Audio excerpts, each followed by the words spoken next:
Hey, listeners, this is Benet. You've tuned in to the Fyre Wimmen podcast, where I dive into women's daily lives by my fire pit. Fyre Wimmen is Q&A storytelling in stream of consciousness. It's tough topics, silliness, controversy, and authenticity.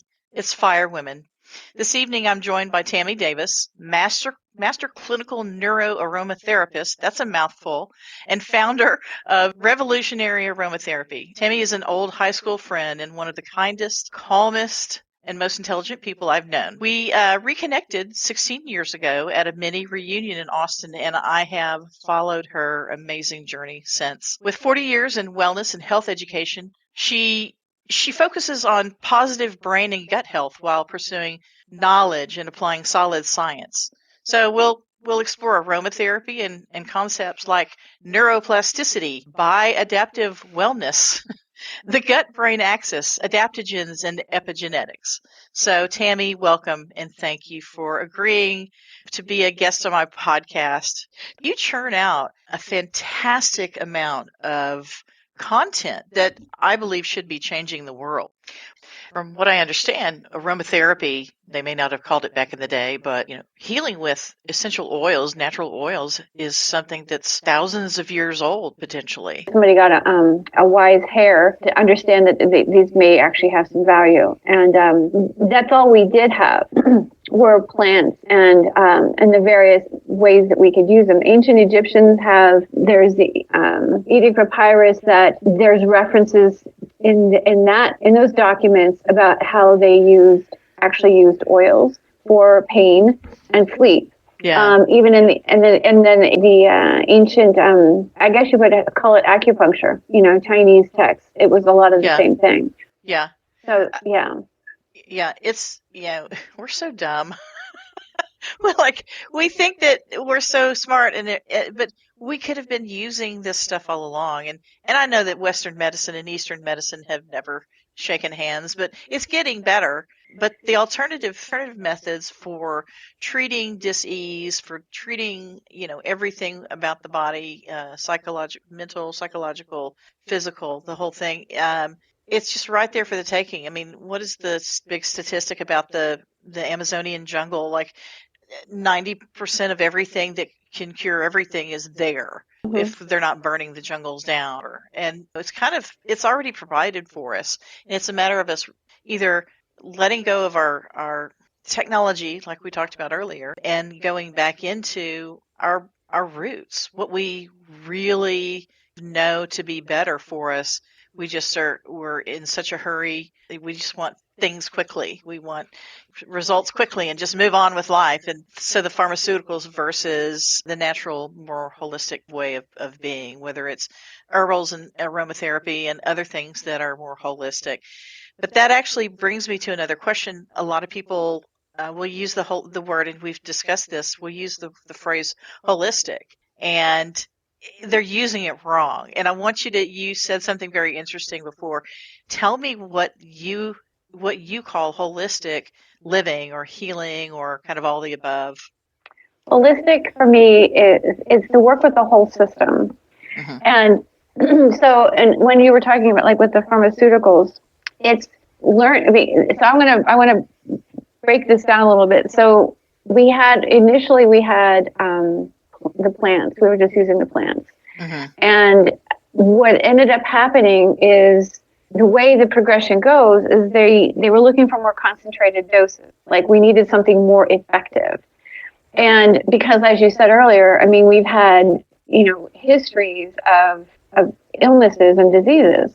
So they were using things. And so they created like the essential. So then they were able to establish the essential oils. And then when we get to the 17th century, we have Merck, who is a big pharmaceutical company now, but it was actually an individual then. He had an apothecary that ended up discovering that the alkaloids in the opium poppy could be extracted and now created concentrated amounts of what we now know as codeine and morphine. And of course, heroin gets the cat in that category. Yes. But we figured out how to create opiates back in the 17th century. The reason I'm bringing this up is because medications today are far more concentrated than an oil and or a plant. But there are times where a pharmaceutical is going to be necessary depending on what you're treating. Right. But there again, the holistic aspect to that isn't necessarily using all natural. Natural does not mean holistic. Holistic is where we work with the whole system. We have the science that actually is able to show why our ancestors were using these. They actually are proving how these plants actually work, but they created a concentrated amount of medication that is very specific in the way it works in the body. But now when you add herbs and oils, these these slighter variations of different concentrations that support other aspects of the body, you've now created a holistic remedy because you're treating every area of the system. You're incorporating the whole system as opposed to, like, an example would be an SSRI. That's your antidepressant that regulates serotonin. I was about to say, I mean, we include mental health as part of this as well. Like just all around well-being. It's dietary. It's approaching it, I guess, maybe more proactively with diet, with exercise, with mental, like an attitude towards everything. That, to me, that's what really says holistic. It's all the things that plug in that help someone to live a better life, less reactive and more proactive is kind of what I feel like. Well, what's interesting that you say that, and that's the reason why when we look at, like, the ancient Egyptian texts, for instance, when they were trying to help somebody to sleep, what they used were plants, because they also took into consideration that physical pain. This to me was groundbreaking, and nobody picked up on it. And this is where I come in with my work, because they knew that physical pain was not just isolated to the physical problem, unless, of course, it was an acute injury. But if there was, like achiness and what have you, it was attributed to emotional pain. And what's fascinating to me is not today, but fairly recently in the last year, I reviewed an article that was being submitted on a case study that somebody had chronic anxiety or generalized anxiety and osteoarthritis being treated independently. This to me, this is where we're not being holistic, because we're treating the anxiety, we're treating the physical, the arthritis, right? But when you break it down into the neurochemistry, the same chemicals that are related to anxiety are also indicated in osteoarthritis. Osteoarthritis is not age related and it's not weight related. It is brain related. And I always say the body follows the mind. And that's the reason why, if we start looking at this from a holistic point, like you just said, we take the mental and emotional aspect and factor in, it's going to actually help the body. And there was one other thought I had before, that the idea of our thoughts being just as antagonistic as a drug. Keep in mind, because our thoughts create the sensations, right? And it's going to have the very same effect as a medication. I've got a lot of, I'll just say, I know people who would say, this is woo-woo shit. And I'm like, no, it isn't. It's the woo-woo about it is, woo, I feel better. If you were to approach this, and, I don't know that I'm just now starting this. I've always been very open to anything the alternative, and I'm really similar to you in that I love learning new things that we maybe should have already known. In other words, we went to Katy High School and we learned what we learned, mass production, education. But man, what if they had taught us other things as we were growing up? Like this kind of stuff, or spirituality, like you touched on as a young child. Like you've always had that curiosity.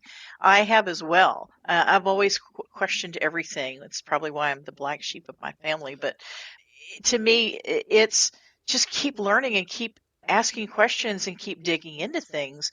Part of the reason we're here. I mean, we're here. Earth is school. We're here to learn. Earth is school.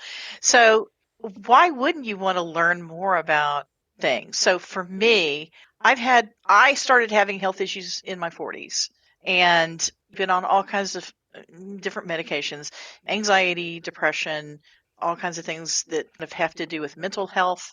And then had a thing happen to me when I was a kid, and I got Guillain-Barré from a swine flu shot, and I was in the hospital for a month, and I was paralyzed and the whole bit and wasn't supposed to live. And I remember the doctor saying, later on in life, you're going to probably start experiencing things like soft tissue issues and joint issues and whatever. I wasn't supposed to make it. I was not supposed to make it, but I guess I have a couple of lives, I guess. I'm like a cat. I've had a few close calls. But I went back to that and started thinking, well, I wonder if that is true, if what they told me is true, or I'm looking into, SSRIs and things like that, and then I got type 2 diabetes, and I've been on metformin, and now it got really bad last summer, and I got very sick, and now I'm just saying, laying out all of the meds that I'm on. I'm on every pharmaceutical possible, on metformin and on insulin now. I don't know what the correlation is, but there is a correlation there between all of these meds. I've got spinal stenosis in my neck and my lumbar, and I've got some other things going on with my joint. I've got joint issues. I've got arthritis. I've got osteoarthritis. I've got all the things, and I'm like, but I'm too young for this. And I'm Right. thinking, we don't have this in my family. There's no genetic reason for this. And it's got to be all these drugs. All the drugs. Well, absolutely. I mean, because what they are is they're very specific in the way they affect your system. And Right. so we think about it like, so we'll just say SSRI, for instance, is constantly affecting or influencing the serotonin receptors. But the second it's like if you put your foot on the gas and you never take your foot off the gas, you're going to hit something. It's the same thing. So you're constantly influencing those serotonin receptors, but now that means the rest of the body has to adjust itself, because where all of my work has gone is been because I ended up developing cancer, and that doesn't even run in my family. And that was the impetus for, I lived a healthy lifestyle. I was doing everything I was told I was supposed to be doing. We're all told we're supposed to be doing, and I still got this. So what the heck is up with that? Yeah. And that's when, and it was right around that time, or just after research was coming out on what they now refer to as the stress response or the stress system. That's your epigenome. Okay. And the epigenome is simply the system of change. It's all it is. It's an adaptation process. And what happens is if you don't give the body a chance to adapt and create stability, it continues to generate more and more inflammation. And this is why we see the gradual decline in our health once we start taking medications.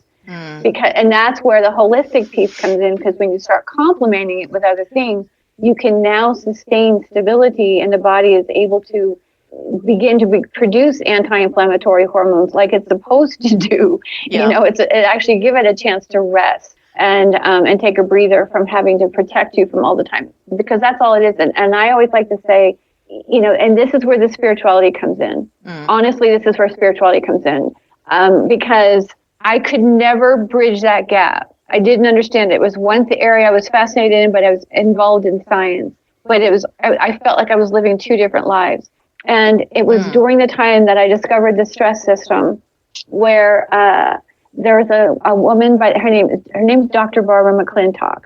She, in the late 30s, early 1940s, she and her team actually discovered what they call, they sometimes call them jumping genes, but they're called transponal elements. What that means is that there's segments of the DNA that spontaneously alter themselves without help. They just do it, And I remember sitting there reading. Is it an evolutionary response? Like, is it kind of part of it is how our bodies, our genes, everything kind of do just evolve?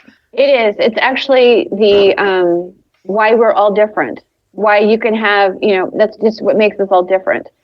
And then what Dr. McClintock discovered is this actually happens prior to conception and germination in all living organisms. So it's this spontaneous alteration that occurs in the DNA.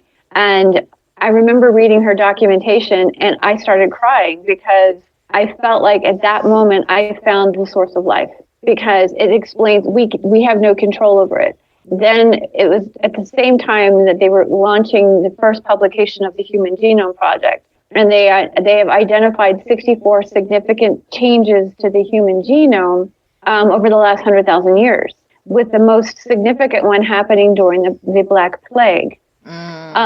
Whereas over 70 million people died, but you and I are sitting here because somebody in our lineage survived. Yeah. And I mean, and is the that, reason is that part of some of the survival of the fittest it is theories in a it way? Like, is yeah, exactly. What they found is that there was a significant imprint that changes happened to the human immune system at that time that actually allowed people to begin surviving. But what's interesting is the first people that were beginning to survive were the ones out in the fields picking flowers. aha! Oh my God! Did you see the light bulb go off above my head? I did. Yeah, Yeah. That's where Ring Around the Rosie comes from. Oh. They had pockets full of posies. Yeah. Yeah, those people are the ones that were actually surviving the plague. Now, I don't know. I know that I've read things about the Black Plague and all that, that they were actually carrying flowers around to get rid of the stench of the death, like the rotting bodies. But at the same time, they were like, there's a dark side to that and a positive side to that. Like they were covering up. Yeah. And they were just getting rid of the stink. Getting rid of the stink. But on the opposite side of that coin, they were just being happy to be alive, happy, positivity. Are you saying that's kind of part of it? Yeah, but I think it's also, but the idea of the actual, if you think about it, fresh flowers contain essential oils in them. Like you actually in order to get an essential oil of rose, the rose essential oil, you have to have the rose petals fresh. Yeah. And and that's what they were carrying, they were basically carrying pockets full of essential oils in very small amounts. And they just saved themselves without even knowing it. Exactly. Oh my God. Yeah. Well, lavender, I mean, you and I know both, but I'll mention I've been making soap probably for about 15 years now, and my mom made soap for 50 years. My grandparents all made soap, and there's an evolution of soap making, but today it's a cottage industry, has been for probably about 25 years, and people use essential oils and all of that. So when my mom said, "Here, I'm tired, take the soap business," it became more of a hobby, like one of those hobby that makes money kind of things. And I just started digging in and doing everything I could to learn about essential oils. In fact, here's my book. I was going to show it to you last time, but the Complete Medicinal Herbal. I love this book. I've got notes all in it, and I learned so much about that and started making more soap that was less about synthetic, smells pretty, and more about the natural stuff, the lavenders, the rose, and we talked about this, frankincense, and myrrh. What are some of the other ones that lemon? Cedar would be really good. Cedar, yeah, bay rum.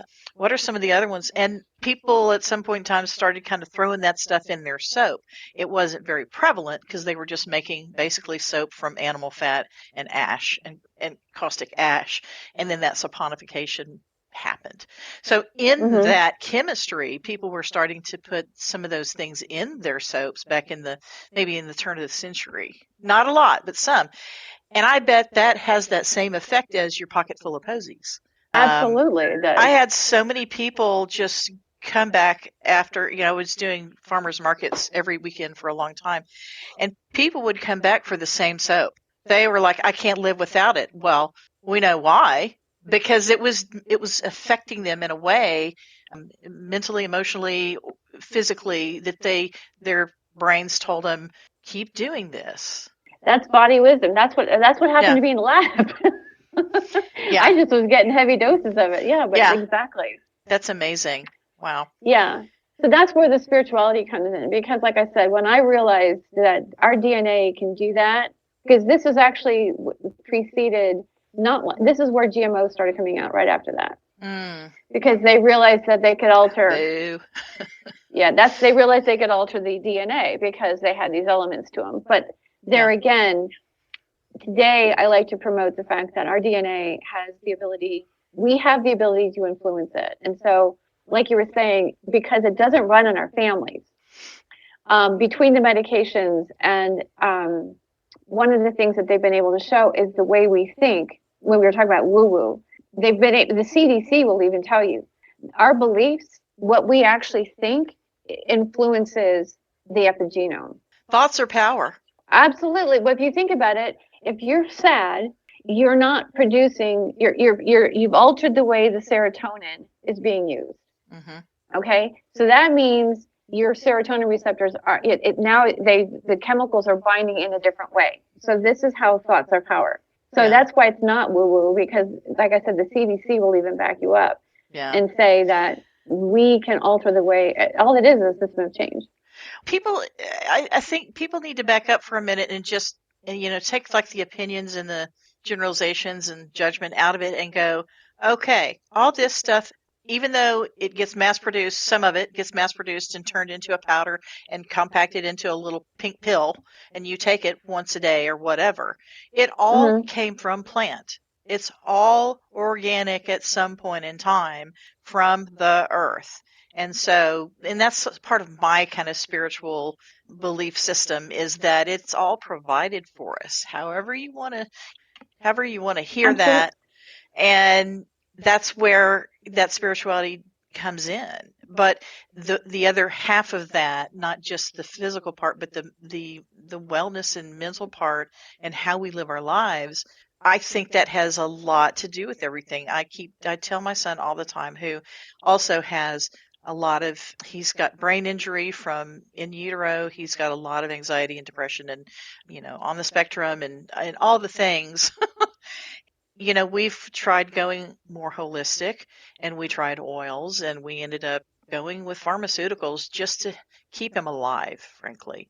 Right. And it's not the best thing that I made as a decision as a parent, but we've gotten him through the fire. Now, what that has done to him, we may not ever know, but it's kept him alive, and it's gotten him to 18, and he doesn't want to do it anymore. And I kind of feel like I agree with him. I don't want him to do that anymore.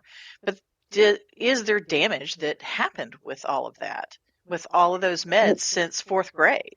It's a lot to take on. But the thing that I tell him all the time is, you can choose to be happy. You can choose to be better. You can choose to change your attitude about school. You can choose to change your attitude about whatever it is that you're angry or upset about or whatever. And he doesn't get that. And not a lot of adult humans do, much less a teenager. And you can't teach that. It has to be part of a journey, because that's something I've only really started to believe, I would say, in the last 20 years. It's absolutely true. And the interesting thing for me is, so my story started out, a lot of this, I'm going to take this into my experience, and this is going to sound strange to some people, but my experience in utero, we don't necessarily always know what goes on, but when our mothers are pregnant with us, I happen to know what took place with my mom. And what we do know is that nature mirrors itself, and that in utero, the child's brain is mirroring the emotional reactions of the mother. And my mother had a very, very stressful pregnancy with me. She was put on a diet of carrots, crackers, and celery when she was 3 months pregnant. Yeah. She lived for That's random. Yeah. Yeah. Well, she had gained. That's when, when we were coming into the world, they were putting women on diets, and they could only gain so much weight. Yeah. She gained the 60s weight limit. was the 60s from a medical standpoint. It almost feels like it was still in the Stone Age. And they were also giving moms, pregnant women, what is it? Valley of the Dolls? Valium! Yeah, that's the one. Oh, yeah, they were handing out Valium to pregnant women back then. So, yeah, I get it. Yeah, so my mom had if you think about it, starving basically for 6 months with a child inside of you, her entire pregnancy was just beyond stress. Yeah. But by the time I was born, she had actually lost weight. That's how hungry she was. That's awful. So, but the point that I'm getting at is that, she was a good woman, except that because of that, I came into this world. I always made it. I was born anxious. I have had severe anxiety. I had night terrors. I had, before I was 5 years of age, I had what we now call IBS. We called it spastic colon then. Yeah. I didn't even have to eat. It was just horrible. And I had terrible constipation, and it just progressively got worse. So I ended up with eating disorders, and I've had a very mentally and emotionally turbulent young adult life. And the one thing I always wanted was to feel like my head wasn't the dangerous neighborhood that it felt like. And this is where the oils made a difference for me, because what they started doing was they gave me the elevation to recognize the thought patterns and the emotional reactions that came from it. But I didn't have the capacity to actually calm myself. This is what I hear with your son. It's like, when you start to recognize it, it's great to recognize it. But if we can't get our body to actually calm down too, that's where the oils come in. Yeah. And it's not like a medication. What they do is this is where how it's neuro aromatherapy. What they do is they help stabilize the brain patterns so that the body actually follows suit.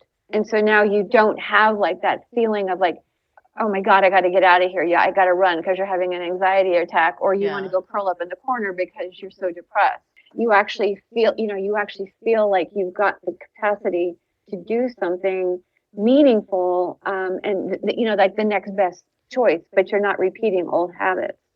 I feel like there's a very large part of the human population who does not know anything about self-regulation. Right. You have to first recognize that stuff. You have to first recognize that, oh my God, I'm having anxiety attacks, or I don't feel well half the time, or, I have a stress response to everything in my life. Instead of just stopping and listening to themselves, their bodies, their minds, they're just like chugging right along, just, rat racing forward. And I think that is the point where there could be huge changes in someone's life, is just simply recognizing that stuff and then starting to explore how to fix it, how to heal it, how to make that dis-ease, your word, start to be eased. And I know that it is more popular now to have things that have smells and scents and things like that. But there's just a difference between synthetic and essential, like natural oils. Talk a little bit about the difference between the two, and more on the emphasis of like actual natural oils, and what are some of the ones that that will help quite a bit. Like if someone wanted to just start trying to figure out what it is, if they're stressed out all the time, what are some of the oils that they can use? And stay away from synthetics and what they are, because they're not helpful. And for instance, I've got a candle burning back here. It's soy instead of petroleum oils. Right. So, so there's a big difference. Oh, there totally is. And that's the reason why when I partnered with Christine, that's the reason why she left the industry, was because the synthetics are not unlike a medication. And unfortunately, they're just chemicals. Nature communicates with chemicals. That's what it is. Chemicals, they develop chemicals based on, like you were mentioning earlier, they base it on the plant molecules, the molecules and chemicals found in plants. But the thing is I want to give you we have this field called organic chemistry. What's fascinating about organic chemistry is it's not truly organic chemicals. That's a false belief. What it is, the reason why we have organic chemistry is because back in the late 19th century, there were a couple of chemists that were working with inorganic compounds, and they combined two inorganic compounds and created urea, which is an organic compound. But it wasn't of organic origins. It was simply created to look like an organic compound. That is what our medications are. And the same thing can be said for synthetic chemicals, synthetic scents. And so there's a lot of companies these days that are producing synthetic scents to aromatize rooms and create environments of pleasure. And while that may be beneficial because they've done a lot of what it's called neuropsychology or neuromarketing, and what they're doing is they are priming you to be more productive, more energized, to be a buyer. There's all kinds of reasons why they're using scent. Marketing. And yeah. Totally marketing, yeah. But the thing is when but a natural one, and the reason why, and again, I always advocate we should be using them every day, and I don't like to use the word should, but it is a must given the amount of synthetic chemicals that we're exposed to. There's over 70,000 of them currently recognized by the EPA to be endocrine disruptors. Oh my God. And that means that they are hijacking our hormonal system. So using an essential oil, a true essential oil, what you're doing is, as we mentioned earlier, it's helping to stabilize brain signaling, which now gives your body a better chance at detoxing and eliminating these toxic chemicals. They're not toxic as long as we can eliminate them, but if we can't eliminate them, so we have about 4 or 5 different detox processes in the body where the body can naturally eliminate these chemicals, but we're so bound up, and that's where oils create that fluidity in the system. And so they not only help us emotionally regulate, they help us to physiologically regulate too, which includes be able to protect ourselves by detoxing. Yeah. So that's the reason why you want to use a true oil. I've used them a lot I've actually worked in addiction treatment facilities doing this very thing to help people, because scent is a trigger for many, many people. Yeah. There's many triggers. Sometimes we don't even know what these triggers are. So by using them and having them on us, even if it's just a smell, I want to say we have over 400 olfactory receptors in the body, not just in the nose, they're on the skin. And that's more genetic receptors than we have any other receptors. So we are literally wired to breathe these chemicals. We are literally wired for this. So it doesn't make sense not to be using them. So the ones that I like to start with that are safe for everybody, and I say that because there are some you don't use with meds, just because of, like, for instance, you wouldn't want to use a citrus oil while taking an antidepressant, because there could be some concerns about conflicts about where they are interacting in the liver. So I just wanted to make sure I said that. But the oils that I would suggest, the first one I like is Roman chamomile.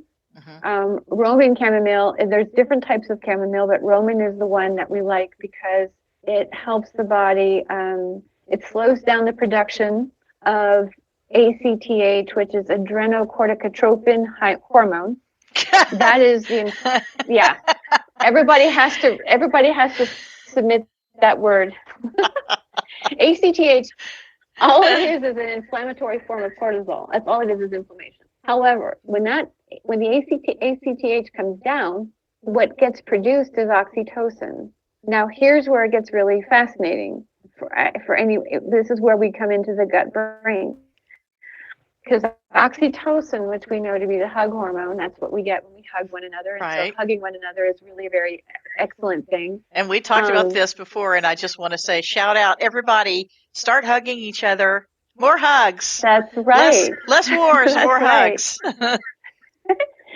Because oxytocin is responsible for communicating, it supports the health of the gut flora, and and the gut flora is what communicates to the brain.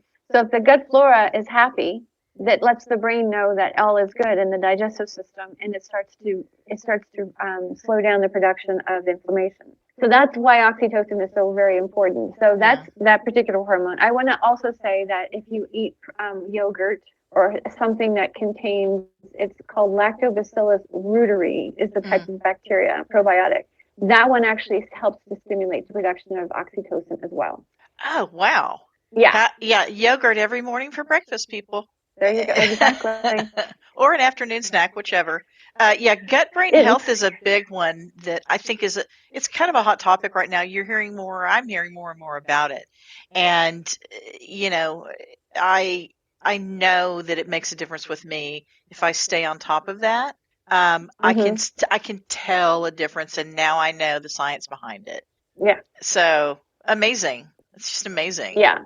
Yeah. And think about it. I mean, here I was, this kid that had IBS and anxiety like crazy. And, and we weren't eating yogurt when I was a kid. Nobody knew. And I suffered badly. Wow. And what's interesting is something that we also don't talk a lot about, if we do talk about it at all, is that the gut, the GI tract, is actually the largest hormonal organ. It's lined with estrogen receptors.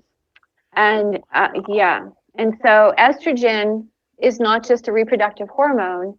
In estrogen, we know it to be toxic. It's involved in breast cancer and prostate cancer and glaucoma. I mean, there are illnesses that it's indicated or involved with, but that's when it's an inflammatory form of estrogen. But when the body is in the rest and digest, so your digestive system is functioning properly, estrogen is actually neuroprotective. We don't talk about that part. And so that's why nourishing our gut and taking care of our gut is so important. So Roman chamomile can be used. You can just smell it because, again, when your sense of smell is the only sense that we have that innervates the entire brain. It's not filtered by the thalamus. It's the only sense that's not filtered. So it affects the entire brain. So you can smell it. And if you put Roman chamomile on your belly, you can actually ease any sort of digestive discomfort, but it also supports that GI tract when it comes to that hormonal system. So I would recommend that. Wow, that's amazing. Black pepper, it really is.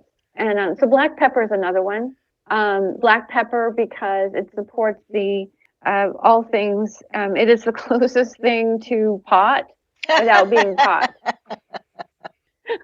Forget the gummies. Forget the gummies. Just go get some black pepper oil. Exactly. Have at it. Exactly. What's funny is, with the exception of several of the cannabinoids and including THC, black pepper has all the other chemicals in black pepper are found in cannabis. I mean, I kid you not. In fact, it's predominantly one. I kid you not. That's crazy. I know. It's amazing. Wow. It's one of my favorite oils because it supports the endocannabinoid system. It supports the GI tract, like we're talking about, the hormonal system. Yeah. Which includes your pancreas. So it's really a very nice oil for people who are struggling with any type of blood sugar issues, diabetes, and so forth. Yep. Yeah. Oh, for sure. Okay, I'm going to go right out tomorrow and go find it somewhere. Yeah. I'm sure you can. Well, my pancreas basically does not. I produce none of my own insulin anymore, and beyond the point of my doctor, at least my endocrinologist, says you can't produce your own insulin anymore. And I thought it was always reversible, but we've never been able to reverse it. So black pepper oil. They're going to tell you that. I know this is going to sound controversial. They're going to tell you that because there's reasons why they tell you that. I mean, for one, they don't want to get your hopes up. I mean, let's just be honest about that. Yeah. There's that, but there's other reasons. There could be other reasons behind it. But what I can tell you is, although we may not be able to reverse any damage that's been done, not necessarily in your case, but in any health condition, you can certainly stop it. Yeah. And in your son's case, I would say that he's young enough that whatever changes occurred to the epigenome, the body is very capable of healing itself, restoring itself, when given the right information. And time, probably. Exactly. Definitely time. Yeah. But the younger they are, I find the more responsive they are. Yeah. Because they haven't been exposed. But, I'm just offering that. So the other one I would suggest is I like myrrh essential oil because it really supports, especially when combined with the Roman chamomile, it supports the endogenous opioid system. And the significance to that is the chemistry of myrrh is unique to myrrh, and it binds directly to those opioid receptors. We live in a world right now where people struggle to belong, people struggle to feel like they fit in. We're watching so much division, and the opioid receptors, we started out with one, and through all of these genomic testings that they've done, they've discovered that it eventually became 4. And the purpose of the 4, it's more than just pain relief, it's actually bonding and community. Yeah. And so myrrh to me, and myrrh is very grounding because it also supports the endocannabinoid system. So it brings on a state of bliss. It brings on this sense of belonging, and it eases the sense of being triggered. It actually allows you to realize that there's nothing, because your brain picks up a trigger long before you ever realize it. It could be the expression, it could be the shape of someone's eyes can trigger your brain and you don't even realize it. We're so quickly triggered. Yeah, the neuroscience behind this is fascinating. Yeah. I actually had somebody in trauma recovery, and he severe dissociative disorder from extensive abuse as a child. And there was an older gentleman that came onto the campus that he did not know, but there was but apparently whatever this man looked like, this new person looked like, triggered my client to the point where he actually went into a full-on flashback, and he didn't even know the person. Yeah. And we ended up bringing him back with oils. So Wow. that's why if we start using these, we can slow these triggers down, like you were saying, and we can begin to become aware and recognize our patterns and eventually begin to work ourselves through it. All this information, I'm just thinking, if people would only get educated on some of these things and not so much on things that don't matter, what size yacht to buy, like if people would just delve into this, like there's so many answers that are just right there that you've basically have just given the answers to in just this, short time, the answers to a lot of things that a lot of ills for humanity. And it's just a matter of you doing, because of who you are and how you are, doing that research and that having that interest and digging in and learning all of this. It may not be something that's that's interesting to someone down the street, but having that knowledge would help them live their life better, and it may even change their life from just this holistic approach of having this knowledge about how things work, how our brains work, how our guts and brains work, how genetics works, how our brain receptors work, and how the sense of smell works with everything. It's just unreal how simple it is and how honest it is, and that we are not following that. And that's why I've always been so interested and just amazed by everything that you know. Well, I appreciate that. I'm not going to lie to you. When I started knowing how it felt to be in my body, it scared the crap out of me. And and I'm just going to say this, and I don't mean this to be offensive to anybody, but I was really upset with God that He would just drop me off on this planet, and like leave me here, feeling the way I did. I just did not feel at home in my body. Yeah, that's the reason why I ended up with the eating disorders. And so what I found was I finally found that I could be okay. I'm at home in my body.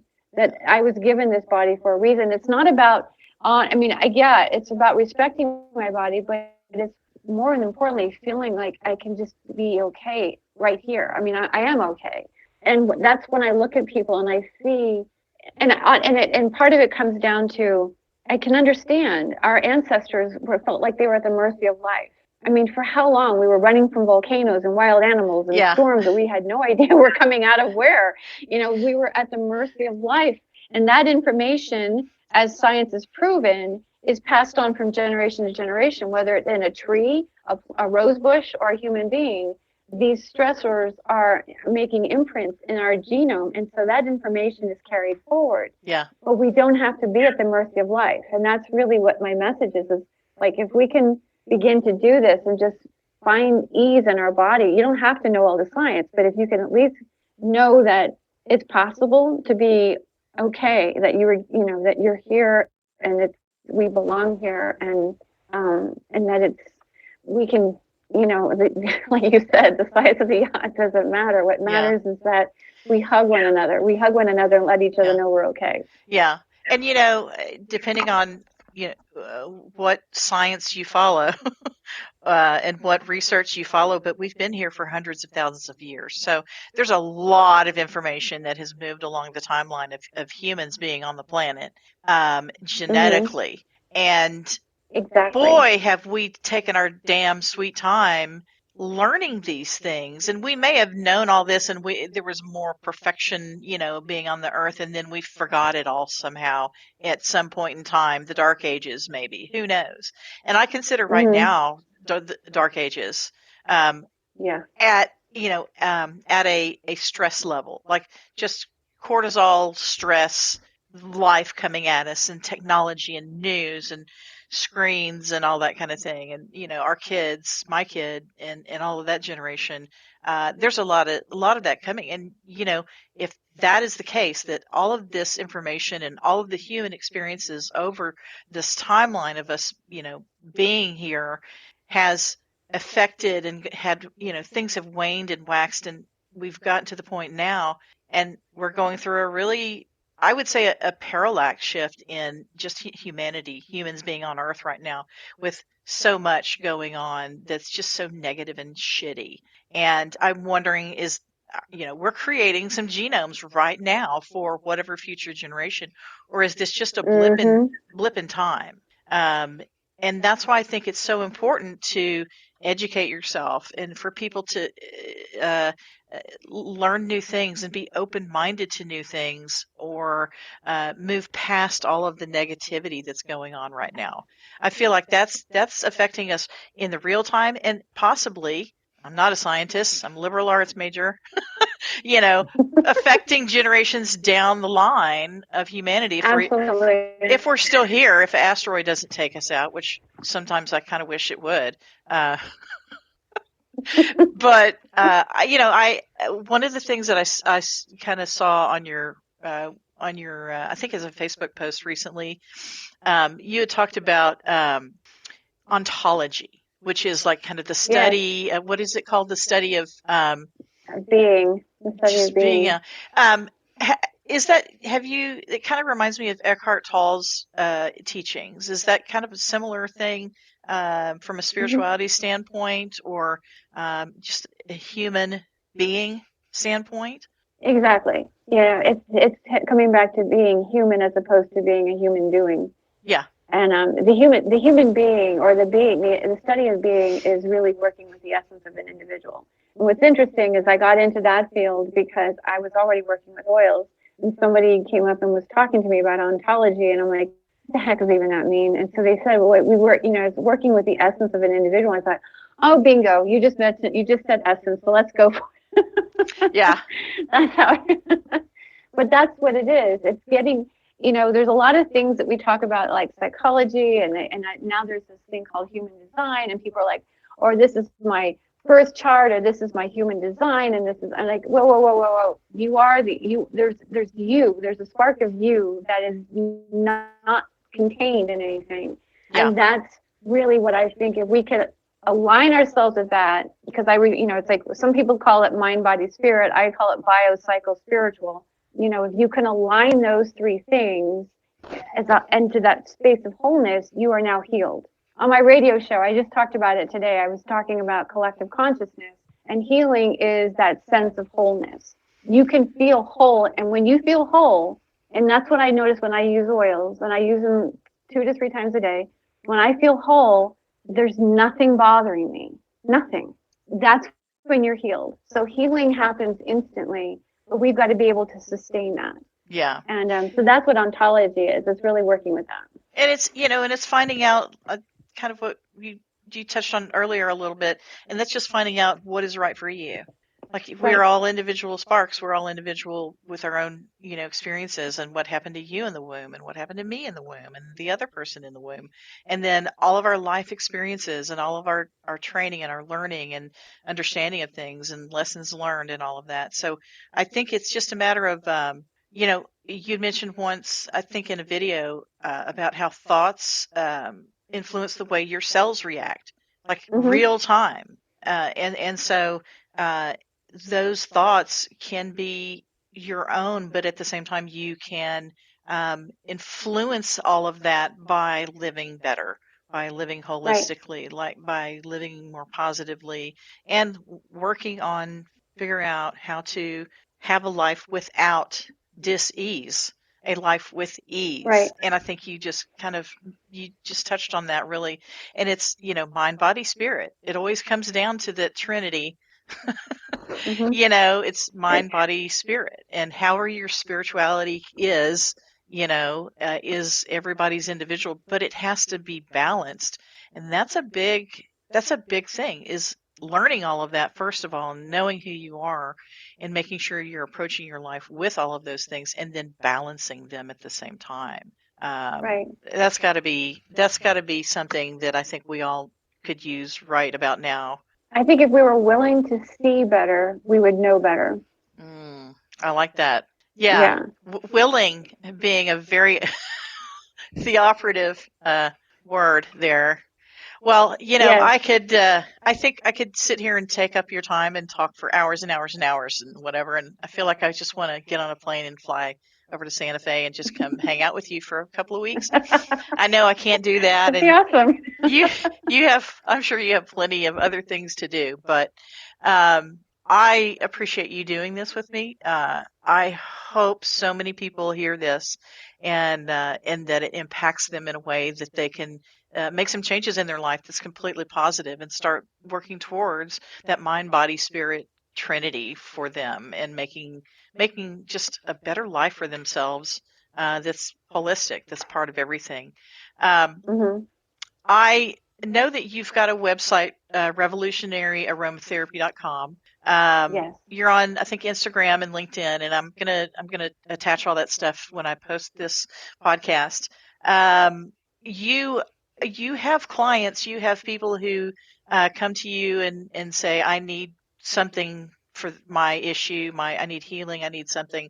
What is that? And tell us more where people can contact you for something along those lines, like if they want to consult with you on, whatever issues they've got going on.